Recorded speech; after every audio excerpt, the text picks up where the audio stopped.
I hope upcoming examination Uttar Pradesh police 2026 परीक्षा के लिए सभी विद्यार्थी बहुत ही बेहतरीन तरीके से तैयारी कर रहे होंगे। जैसा कि आपको पता होगा, सभी लोगों का एडमिट कार्ड लगभग आ चुका है और ये परीक्षा 8, 9, 10 के बीच में है और उत्तर प्रदेश के विभिन्न जनपदों में आयोजित की गई है।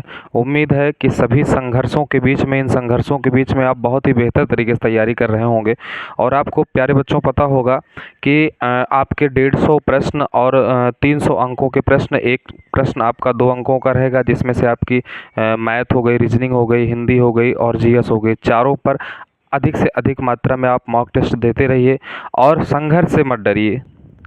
जैसा कि आप देख रहे होंगे कि प्रेजेंट टाइम में पूरे भारतवर्ष में विभिन्न सारी परीक्षाएं लीक हो रही हैं।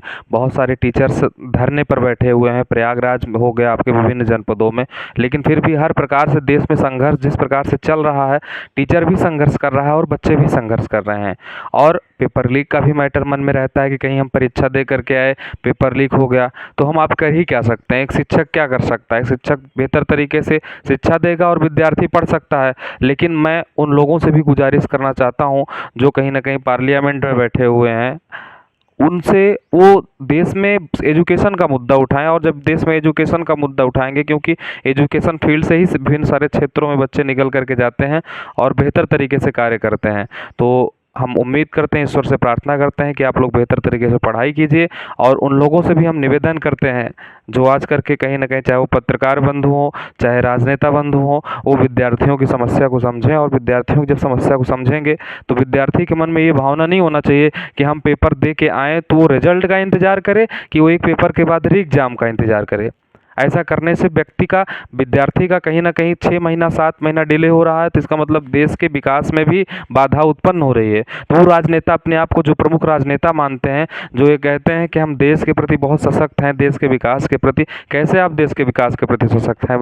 देश का विकास अगर आपको दिखता होता तो आज विद्यार्थियों का पहले विकास आपको दिखाई पड़ता। क्यों? क्योंकि जब शिक्षा का विकास होगा तो हर चीज़ का विकास होगा। शिक्षा ही एक बेस है, आधार है, जिसमें हर क्षेत्रों में बच्चे जाते हैं। तो आप देश के विकास को चाहते हैं तो सबसे पहले वर्तमान समय में देश में एक अराजकता जो व्याप्त है पूरी तरीके से, परीक्षाओं को लेकर के बच्चों के मन में एक डर सा रहता है, तो डरे नहीं। विभिन्न सारे जनपदों में परीक्षाएं हैं आपकी, थोड़ा सा टाइम से पहले परीक्षा सेंटर पर पहुंचना है और एक तरीके से मॉक टेस्ट अभी देते रहिए। परीक्षाएं तो जीवन में आती रहेंगी। आज हम एजुकेशनल एग्जाम्स दे रहे हैं, आगे चल के विभिन्न सारी जीवन में परीक्षाएं आएंगी, संघर्षों की परीक्षाएं आएंगी। इन सभी आगामी समस्त परीक्षाओं के लिए, खासकर उत्तर प्रदेश पुलिस एग्जामिनेशन 2026 के लिए सभी को बहुत बहुत कांग्रेचुलेशंस। और बेहतर है कि आप बहुत ही बेहतर करेंगे और ईश्वर आपके साथ रहेगा। धन्यवाद।